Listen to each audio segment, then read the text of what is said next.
अगर मैं कह रहा हूं यहां खड़े होकर एडवोकेट चंद्रशेखर आजाद कि यहां से संसद तक आदमी आदमी होगा तो आदमी आदमी होगा, मेरी बात को आप याद रखें। कुर्सी तो है, धर्मेंद्र प्रधान जी को मैं कहना चाहता हूं, सुनो भाई, कुर्सी तो है, आपका जनाजा थोड़ा ही है। अगर कुछ कर नहीं सकते तो छोड़ क्यों नहीं देते, क्यों चिपक के बैठे? अगर ये खलल डाल रहे हैं, मैं जानना चाहता हूं कि धर्मेंद्र प्रधान जी को क्यों नहीं जा रही आवाज, प्रधानमंत्री जी को क्यों नहीं जा रही आवाज, गृह मंत्री जी को क्यों नहीं जा रही आवाज, और वो सरकार किसका इंतजार कर रही है कि ये इस शख्स में, इस मंच पे बैठा है ये शख्स जो है, जो एक वैज्ञानिक है, जो एक पर्यावरण का मित्र है, जो देश की धरोहर है, वो मर जाए, इस देश की बात का इंतजार कर रही है क्या सरकार?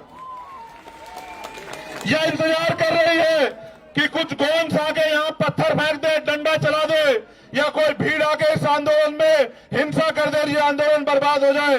मैं अपने साथियों को कहूंगा, बहुत सचेत होकर चलाने की आवश्यकता है। अब तक जैसे आपने चलाया, आपकी बहादुरी को हम लोग सलाम करते हैं। अब तक जैसे आपने चला, मैं आपकी बहादुरी को सलाम करता हूं।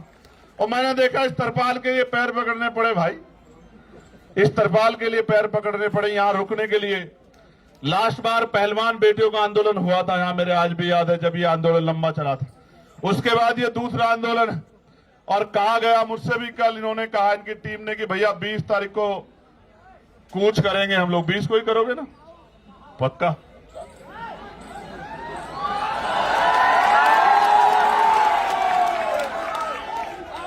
तो लिखो, नोट करो कि 20 तारीख को कूच करेंगे, मेरी बात को आप याद रखो। मैं 20 तारीख को ही आता, मेरा भरोसा करो, मैं 20 तारीख को ही आता। मैंने किसी को कहा भी नहीं आने के लिए, आप जानते हो, मैंने किसी से नहीं कहा कि आ जाओ, लेकिन इनकी वजह से आना पड़ा, इनकी वजह से आना पड़ा। मैंने इनसे कहा कि जाओ, उनसे कहो कि वो अनशन त्याग दे, देश को उनकी जरूरत है, युवाओं को उनकी जरूरत है। और इन्होंने कहा कि वो तो नहीं मान रहे। मैंने इनसे कहा मेरा संदेश देना कि उनका भाई इनसे कह रहा है कि त्याग दो, तो संदेश ही आया कि नहीं, वो नहीं छोड़ रहे अनशन। तो मैं आज इनसे नहीं कहूंगा अनशन छोड़ो, मैं बिल्कुल नहीं कहूंगा। मेरे आज भी याद है जब शहीद आजम सरदार भगत सिंह जेल में थे, उनके पिताजी चले गए एप्लीकेशन लेके अंग्रेजों के पास कि इनकी सजा माफ कर दी जाए। तो मुझे याद है शहीद आजम सरदार भगत सिंह जी के वो शब्द अपने पिता से, जब उन्होंने कहा कि आज आपने मेरी पीठ में छुरा घोंपा है, जिनके खिलाफ मैं लड़ रहा हूं, आपने उनके आगे कमजोर पड़ने का काम किया। आज आपने मेरे आंदोलन को कमजोर किया है, मेरे संघर्ष को कमजोर किया है। तो मैं लड़ने वाला व्यक्ति हूं, मैं इनका संघर्ष कमजोर नहीं करूंगा।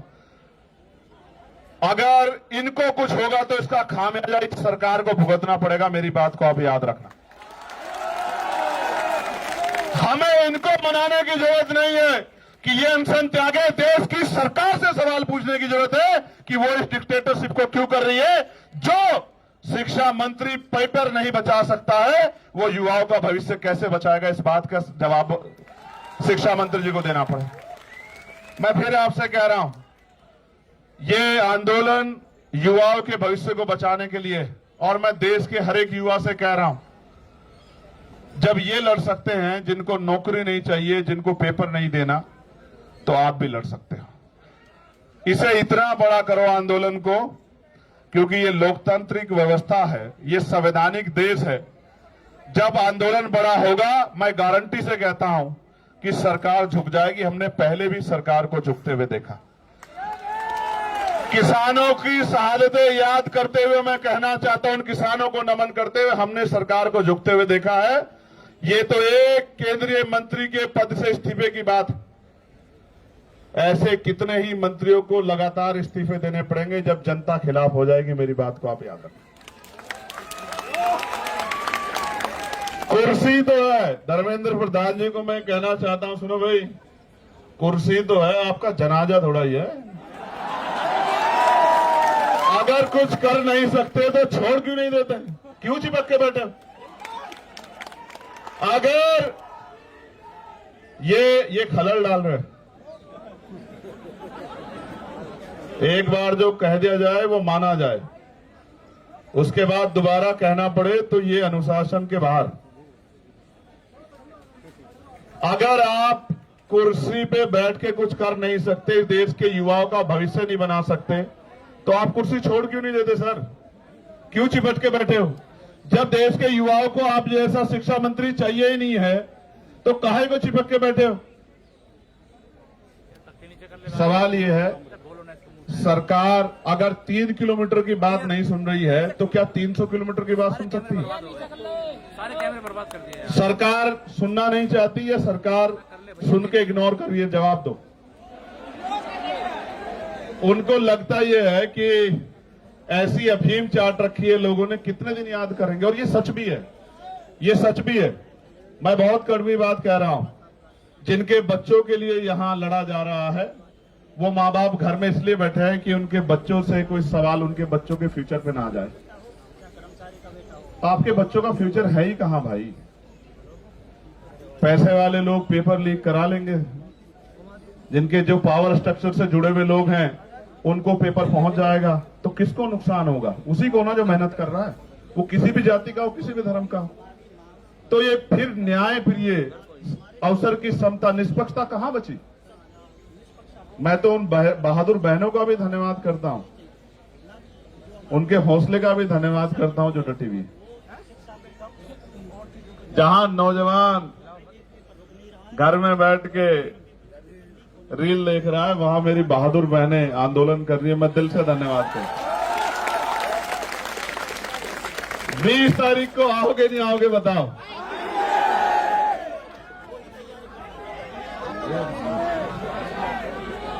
देखो एक चीज जानो, मैं इस आंदोलन पे कोई सवाल ना खड़ा हो, मेरी नैतिकता ये कहती है किसी वजह से इस आंदोलन पे कोई सवाल ना खड़ा हो। जब मैं वहां आया ना तो अपनी पार्टी, अपने तमाम मन की इच्छाओं को मैं वहां रख के आया।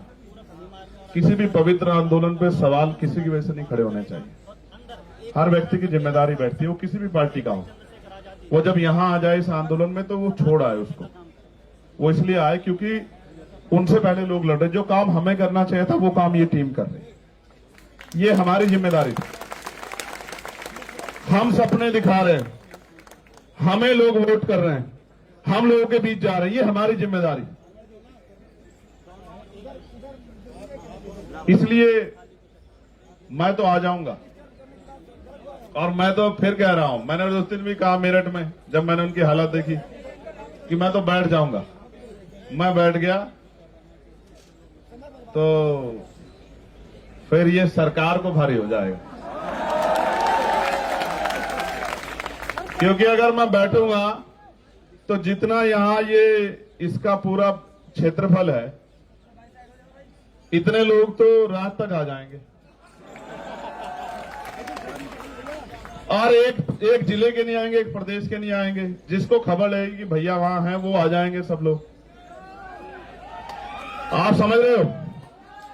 लेकिन ये आंदोलन पीसफुली चलता रहे। मैं इस आंदोलन पे की उंगली ना उठे इसलिए मैं चाहता हूं। ये तो वैसे भी फंडेड लोग हैं। कहां से फंड आया आपको? पाकिस्तान से जोर शोर से आ चुका है, पाकिस्तान से आ चुका है। कहां से? हर जगह से आ चुका है। पीएम के वो भी आ जाएगा। देखो सुनो, ये पाकिस्तान लवर है पहला, फिर ये जॉर्ज सोरोस से इनको फंड्स आ रहे हैं, फिर ये CIA के एजेंट से इनको बात वहां से वो चल रहा है। अभी और रहेगा, पहले वो हिंदू मुसलमान जैसे वो भी यहां करके देख चुके ये लोग, धर्म विरोधी सब कुछ करके। लेकिन सवाल ये है, ये लड़ किसके लिए रहे? इनमें से कौन सा ऐसा है जिसका पेपर लीक हुआ है? क्या जरूरत है इनको आने की? क्या जरूरत है इनको खड़े होने की? इनके घर वालों को डर नहीं लगता क्या? क्या उनकी जान कीमती नहीं है क्या? क्या वो आपके लिए लड़ते लड़ते शहीद हो जाए तो भी ना आप जागो? आपको याद है सरदार भगत सिंह क्यों फांसी का फंदा चूमना चाहते थे? उनको ऐसा लगता था कि मेरे जाने के बाद लोग जागेंगे, और यही जिद करके सोनम सर बैठे हुए हैं। मैं आपसे आग्रह करूंगा सर, 20 तारीख को आप, हम लोग जितना बड़ा प्रोटेस्ट आप चाहोगे उतना बड़ा करेंगे, मगर 20 तारीख को आप हमारी भी मान लेना। आप आदमी बता दो कितने चाहिए 20 तारीख के प्रोटेस्ट में आपको, और बताओ यहां से वहां तक, संसद तक आदमी चाहिए, आप बताओ। आप जो कहोगे, आप कहोगे कि यहां से संसद तक आदमी देखने हैं, तो मैं वचन दे कहता हूं, सुनो भाई, मैं कोई बात हवा में नहीं कहता। पहली बात, अगर मैं कह रहा हूं यहां खड़े होकर एडवोकेट चंद्रशेखर आजाद कि यहां से संसद तक आदमी आदमी होगा, तो आदमी आदमी होगा, मेरी बात को आप याद रखें। और सुनो, महापुरुषों की तस्वीरों के अलावा झंडा भी कोई नहीं होगा, क्योंकि इस आंदोलन के साथ खड़े हैं। इस आंदोलन से कोई राजनीतिक लाभ नहीं चाहिए, मेरी बात को आप याद रखें। उस काम को हम लोग करते हैं। बताओ सर, तारीख को तय कर दो, आप बताओ। चलो, आपका कंसर्न बहुत जरूरी है। 20 तारीख को आप हमारी मान लोगे ना, 20 तारीख को जो आप कहते हो हम करेंगे, आप बताओ, आप हमारी मान लो। देश को जरूरत है आपकी।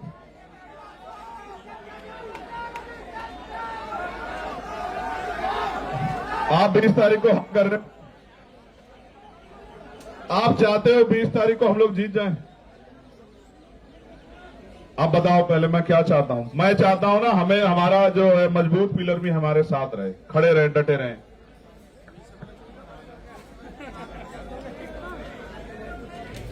फिर हम विजय दहिया का डांस भी देखेंगे यहां 20 तारीख की शाम में।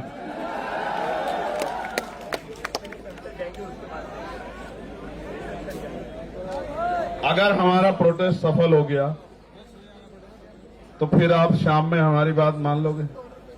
पक्का? ये डांस दिखाएगा शाम में, विजय डांस करके दिखाएगा शाम में। विजय आपका नाम? देखो, 20 तारीख को प्रोटेस्ट होगा तो प्रोटेस्ट होगा, और ऐसा प्रोटेस्ट होगा कि पिछले 10, 12, 15 साल में तो ऐसा प्रोटेस्ट दिल्ली में नहीं हुआ होगा। कारण क्या है? कारण क्या है? ये जिनके लिए लड़ रहे ना, उनको भी नहीं पता कि उनके लिए लड़ रहे हैं। यहां तो मीडिया बहुत कुछ तय कर देता है। वो सुई के बराबर इस आंदोलन में इनके मन का खोट ढूंढ रहे हैं। वो ये चाहते हैं एक इतना सा इनके खिलाफ कुछ मिले जिसको वो बता सके कि ये आंदोलन एंटी नेशनल है, ये भारतीय संवैधानिक व्यवस्था को डिस्टर्ब करने के लिए किया जा रहा है। मैं यहीं पल पड़ा हूं, यहीं संघर्ष किया। मैंने जेएनयू के बच्चों पर चलती लाठियां भी देखी, मैंने डीयू के बच्चों पर चलती लाठियां भी देखी, मैंने यहां एनआरसी से लेकर तमाम आंदोलन देखे, और मैंने खुद बताया ना, मैं निर्दोष होते हुए 16 महीने जेल में रहा। जब मुझे बेल मिली तो मेरे ऊपर एनएसए लगा दी रात को 2:30 बजे। हम भरोसा करते हैं लोकतांत्रिक व्यवस्था में, संवैधानिक व्यवस्था में, अपने जो गवर्नमेंट के इंस्टीट्यूशन है उनमें भरोसा करते हैं। हमें लगता है अगर कोई नहीं सुनेगा तो कोर्ट सुनेगी, तो जब कोर्ट से बेल मिलती है तो फिर एनएसए लग जाता है। कहां जाएंगे हम लोग? हम यही आंदोलन कर सकते हैं। और जिनको लगता है आंदोलन से कुछ नहीं होता, मैं आपको फिर कह रहा हूं, 2 दिन पहले हम लोग मिले थे, मैंने इनसे कहा था कि आप मानो मेरी बात को कि बहुत कुछ होगा, बहुत कुछ होगा, बस आप डटे रहो। और मैंने इनसे कहा कि 20 तारीख तक डटे रहना। मैं प्रार्थना करता हूं महापुरुषों से, कुदरत से, प्रकृति से, कि वो 20 तारीख तक इस आंदोलन को और मजबूत करे, स्वस्थ रखे, क्योंकि 21 तारीख की सुबह बहुत सुनहरी होगी भारत में, मेरी बात को आप याद रखें। और मैं इस मंच से कहना चाहता हूं कि जो घर है, चुप है, सो रहा है, या जानबूझ के सोने की एक्टिंग कर रहा है, एक बहुत बड़े चिंतक ने कहा है कि कुछ लोग सिर्फ इस वजह से नहीं लड़े कि कहीं वो मर ना जाए, लेकिन सच ये है कि एक दिन मरना सबको, चाहे लड़कर मरो और चाहे डर कर मरो, चाहे मुकाबला करके सामना करो, चाहे हार मान के बैठ जाओ, और मान लो तो हार और ठान लो तो जीत। और सिर्फ सांसों का रुकना मौत नहीं होती, जिनका जमीर मर जाता है वो भी मर जाते हैं। ये जिंदा लोगों का मंच है, मैं इनको बधाई देता हूं। हम और हमारी पूरी टीम आपके साथ खड़ी है। जो यहां से मुझे आज सुनेगा, मैं निमंत्रण नहीं भेजूंगा, ना मैं फेसबुक के जरिए आपसे अपील करूंगा। 20 तारीख को मैं यहां मिलूंगा, पार्लियामेंट चलेगी। मैंने भी कोई कमिटमेंट किया, मैं टेहरी जा रहा था तो पुलिस के भाइयों ने मेरा बड़ा सम्मान किया, मेरी शर्ट फाड़ दी। तो मैंने वादा किया था कि 20 तारीख को मैं उस फटी शर्ट को पहन के देश की पार्लियामेंट में जाऊंगा, बताने के लिए, ये बताने के लिए नहीं कि मुझे लाठी लगी है या मेरी शर्ट फाड़ दी गई है। जब हम संघर्ष करने जाएंगे तो मिठाई तो नहीं मिलेगी, लेकिन ये बताने जाऊंगा कि सत्ता कितनी तानाशाह हो गई है। वो 3 किलोमीटर की आवाज को भी नहीं सुनती और 300 किलोमीटर की आवाज को भी नहीं सुनती। और हमें भरोसा है इस देश की महान न्यायपालिका पे कि वो हमारे दर्द को सुनेगी। एक दिन पहले पेपर लीक की खबर आती है, जब बच्चा अपना पूरा मन बना के हिम्मत करके पहुंच गया सेंटर पे, और जब वो खबर आती है तो वो ऐसा हो जाता है उसको जैसे उसकी शरीर की हिम्मत टूट गई है। और मेरे आज भी याद है ना, पेपर के समय हम लोगों ने भी बहुत पेपर दिए हैं विजय, तो रुकने की जगह ढूंढते थे, किसके यहां रुकेंगे, किसके यहां खाना खाएंगे। दूसरे शहर में जाना मिडिल क्लास परिवारों के लिए, गरीब बच्चों के लिए आसान थोड़ा ही। और जब जा रहे हैं तो पता लग रहा है पेपर लीक हो गया है या घोटाला हो गया है। आप समझो ना क्या कर रहे हो आप देश के साथ। और जिस देश में 94,000 स्कूल बंद हो गए हों पिछले 10 साल में, और लाखों की संख्या में शराब की दुकानें खुल गई हों, और जहां टीचर को आदेश दिया जाता हो कि भूसा इकट्ठा करके लेके आओ, क्योंकि गौशाला में गाय भूखी नहीं रहनी चाहिए। मैं मानता हूं कि गाय भूखी नहीं रहनी चाहिए, सरकार के पास बहुत बजट है, लेकिन टीचर इसलिए नहीं है कि वो भूसा इकट्ठा करे, उसको बच्चों का भविष्य बनाना। क्या मजाक कर रहे हो आप लोग? ये कैसा देश बना के दे? ये क्रांतिकारियों के सपनों का भारत है, ये बाबा साहब अम्बेडकर द्वारा लिखे गए संवैधानिक मूल्यों का भारत है। इस देश के लिए शहादत दी देश ने। बहुत चिंता का सवाल, बहुत चिंता का सवाल है।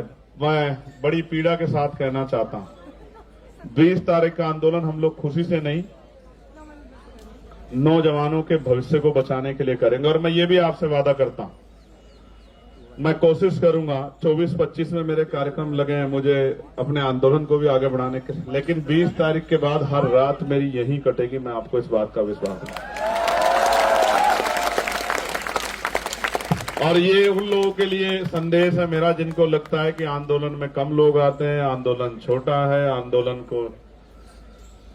आंदोलन तो बस सिर्फ नाम का हो रहा है। तो 20 तारीख के बाद, 20 तारीख तो आपकी, 21 तारीख हमारी। ये आंदोलन सबका है, बस इनको बधाई जिन्होंने शुरू किया है, क्योंकि यहां आके 5 बजे तो बहुत सारे लोग जाते हैं, लेकिन आपने एक लाइन और खींची है और मेरी ये बात को बहुत लोग याद रखेंगे।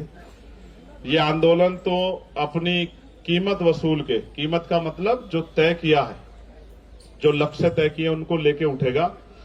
लेकिन इस आंदोलन के बाद इस देश में बहुत आंदोलन होंगे जहां जंतर मंतर सुना नहीं रहेगा। मेरी बात को आप याद रखें,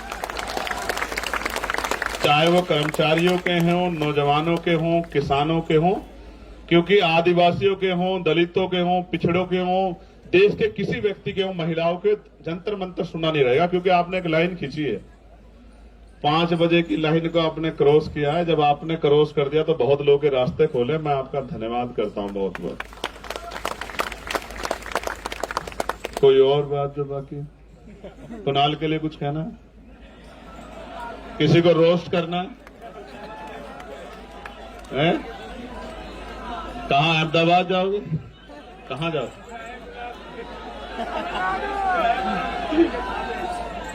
नहीं, देखो